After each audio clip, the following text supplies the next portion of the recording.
Hello friend, आज हम physics class 12th में देखेंगे। लेसन 3 का हमारा आज का टॉपिक है इलेक्ट्रिक पोटेंशियल अर्थात वैद्युत विभव। ठीक है, तो वैद्युत विभव के अंतर्गत हम वैद्युत विभवांतर की भी गणना करेंगे, जो कि इसके पहले की वीडियो में हमने किया था। अब यहाँ पर वैद्युत क्षेत्र में दो बिंदुओं के बीच Q आवेश को ले जाने में किया गया कार्य अर्थात W की बात हम करते हैं।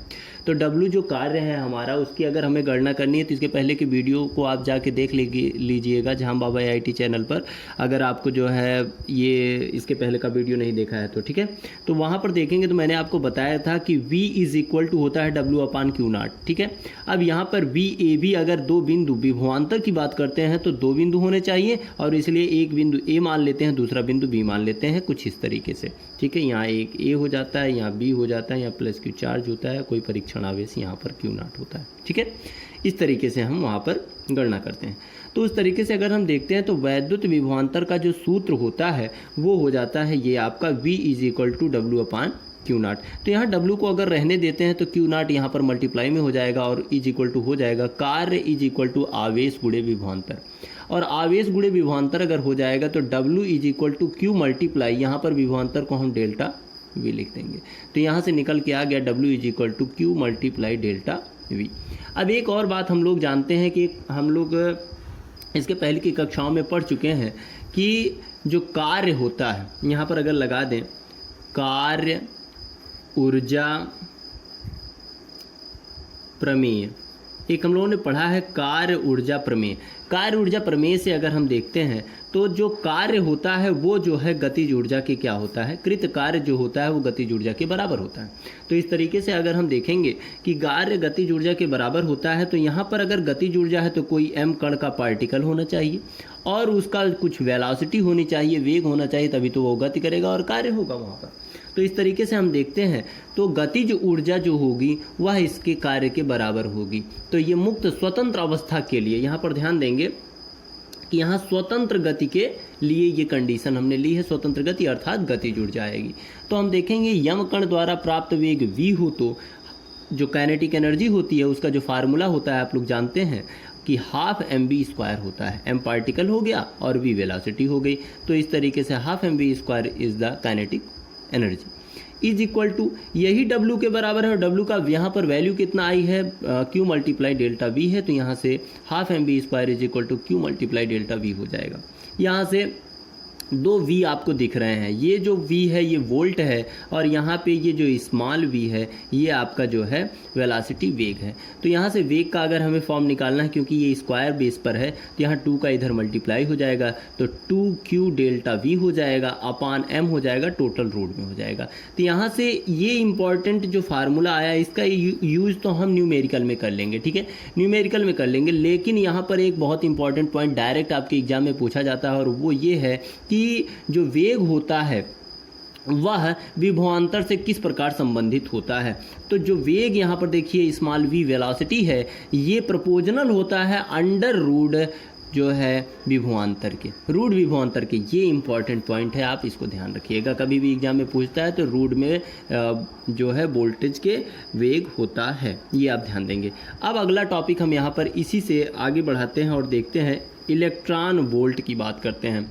बार बार पूछा जाता है एक इलेक्ट्रॉन वोल्ट क्या होता है। तो एक इलेक्ट्रॉन वोल्ट वह होता है जो किसी इलेक्ट्रॉन को 1 वोल्ट विभवांतर देने पर कार्य रूप कर दे, मतलब कार्य को प्रकट करे या व्यक्त करे, उसी को कहते हैं। ठीक है, तो देखते हैं परिभाषा क्या हो जाएगी। एक इलेक्ट्रॉन वोल्ट वह गतिज ऊर्जा है, जैसे कहने का मतलब देंगे कुछ कार्य हो रहा है तो गति हो रही है तो मोशन के लिए कौन सा कार्य के रूप में आएगा, गतिज ऊर्जा, या जिसे ही हमने यहाँ ब्रैकेट में देखिए कर दिया है, क्या कहेंगे, कार्य कहेंगे।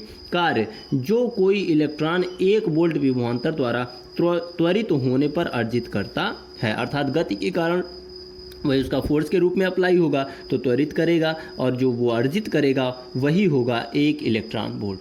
तो यहाँ पर आगे बढ़ते हैं और देखते हैं हम कि 1 इलेक्ट्रॉन वोल्ट की जो ये संज्ञा हमारी यहाँ से निकल कर आई है। तो ये देखिए W इज इक्वल टू होता क्या है Q0 और ये होता है विभवांतर के। तो यहाँ पर जो विभवांतर है इसे हमें कितना रखना है, विभवांतर को रखना है 1 वोल्ट रखना है।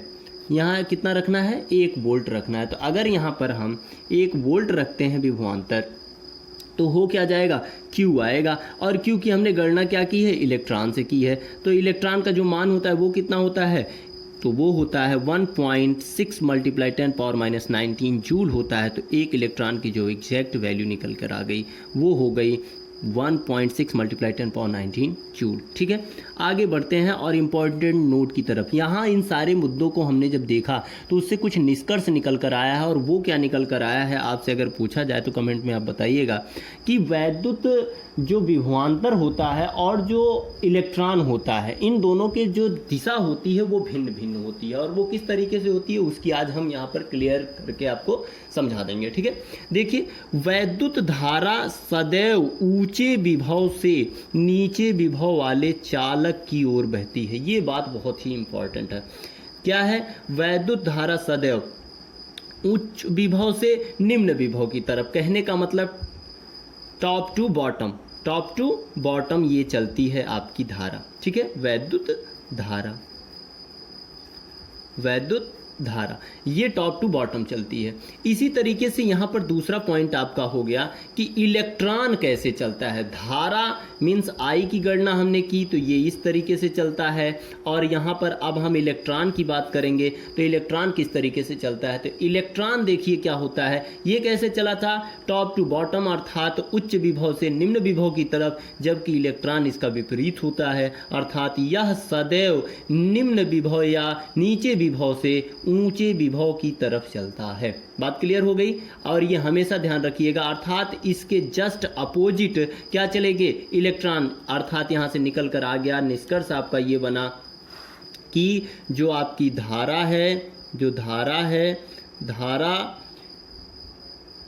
प्रोपोर्शनल 1 इलेक्ट्रॉन, अर्थात इलेक्ट्रॉन उसकी धारा की दिशा के क्या होंगे, विपरीत चलेंगे। ये आप ध्यान दीजिएगा, या इसको हम लिख सकते हैं I प्रोपोर्शनल 1/E के। ये बहुत ही इंपॉर्टेंट पॉइंट है, इसे आप जरूर ध्यान रखिएगा।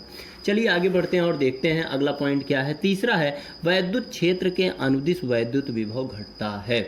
यहाँ पर देखिए वैद्युत क्षेत्र के अनुदिश वैद्युत विभव घटता है, ये कैसे समझ में आएगा। इसके लिए बहुत ही आसान तरीका है। आपको अगर यही एक पहला फार्मूला जो आपका यहाँ पर कहा गया है कि वैद्युत विभवांतर के सूत्र से आप इसको केवल ध्यान में रख लें तो आपको समझ में आ जाएगा। देखिए यहाँ पर होता है, हमेशा हम लोग बात करते हैं कि ले आने में या ले जाने में किया गया कार्य। अब बताइए अगर हम उसी के डायरेक्शन में रहेंगे तो हमें कार्य करना पड़ेगा नहीं, प्राप्त हो जाएगा। अर्थात इसलिए अगर हम उसके अनुदिश रहेंगे तो वैद्युत विभव घटेगा, और उसके विपरीत रहेंगे तो वैद्युत विभव बढ़ेगा। ये बात यहाँ से क्लियर होती है। आगे बढ़ते हैं। पृथ्वी को शून्य विभव माना गया है। पृथ्वी को, क्योंकि अर्थिंग हम लोग 0 पर रख देते हैं, इसमें कुछ भी पृथ्वी में अटैच कर देते हैं तो वो उसको फिनिश कर देता है, इसलिए इसको शून्य विभव माना गया है।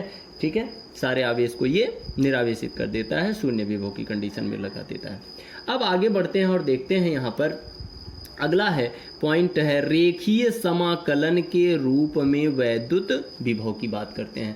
रेखीय समाकलन के रूप में वैद्युत विभव की गणना हम कैसे करेंगे ये देखते हैं। यदि कोई प्लस क्यू चार्ज परीक्षण आवेश को E के विपरीत A से B, यहाँ पर देखिए एक मैंने फिगर ये ड्रा कर दिया, देखिए इस तरीके से, और ये हमारा B पॉइंट है और ये हमारा A पॉइंट है। तो A से B की डायरेक्शन में हम आ रहे हैं, ठीक है, उल्टा देखिए आ रहे हैं, और E की डायरेक्शन इधर है, ठीक है, तो इसके विपरीत क्योंकि उसकी दिशा में घटता है और इस तरीके से बढ़ता है, ऐसा हम मानेंगे। ठीक है, तो यहाँ से E के विपरीत A से B तक ले जाने में लगा जो बल होगा F = QE होता है। ये अब यहाँ से आ गया, F = QE कहाँ होता है, अरे ये इसके पहले वैद्युत क्षेत्र का जब मैंने पहला लेसन पढ़ाया था तो उसमें F और Q और E के बीच में रिलेशन वहाँ पर फाइंड आउट किया था, तो वहाँ पर आ गया था आपका जो E था वो F/Q0 जो है के इक्वल होता है E। ठीक है, वहाँ निकल के आया था, तो वहाँ ये था, मैं लिख देता हूँ यहाँ पे F/Q0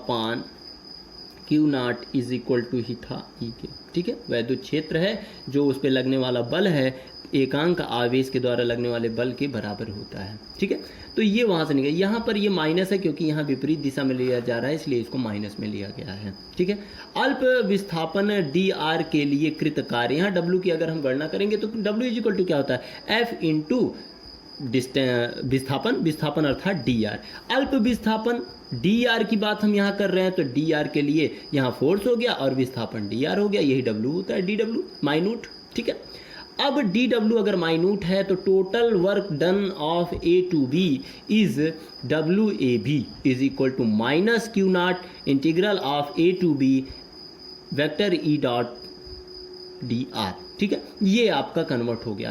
अब यहाँ पर अगर हम ध्यान दें थोड़ा सा, फिर वही हम बात करेंगे जो मैंने देखिए यहाँ पे स्टार्टिंग में कह दिया, बहुत इंपॉर्टेंट है कि वैद्युत विभवांतर का फार्मूला आपको हमेशा याद रखना है। वैद्युत विभवांतर के फार्मूले के अकॉर्डिंग होता क्या है कि जो डेल्टा वी होता है वो डब्ल्यू अपान क्यू नॉट की होता है। तो यहाँ पर आइए अब देखते हैं कि ये डब्ल्यू ए बी है, यहाँ पर अपान क्या कर दिया जाए, क्यू नॉट कर दिया जाए, तो यहाँ भी अपान क्यू नॉट करना होगा। ठीक है, दोनों जगह पे क्यू नॉट कर देंगे तो कट जाएगा कि नहीं कट जाएगा, और दोनों जगह कट जाएगा तो ये डब्ल्यू ए बी का जो मान है अपान क्यू नॉट का वो किसके बराबर होता है, वो होता है वी ए बी के बराबर होता है। तो यहाँ से मैंने यहाँ पर कर दिया है, थोड़ा सा आप देखेंगे शार्ट हो गया है कि del A V A minus B B विभवांतर ए बी वो होगा डब्ल्यू अपान क्या हो जाएगा क्यू नॉट के होता है, अतः यहाँ पर हो जाएगा V A B overall one form में लिखे तो V A B is equal to integral of A to B E into D R हो जाएगा। तो यहाँ से हम निकाल सकते हैं वैद्युत विभव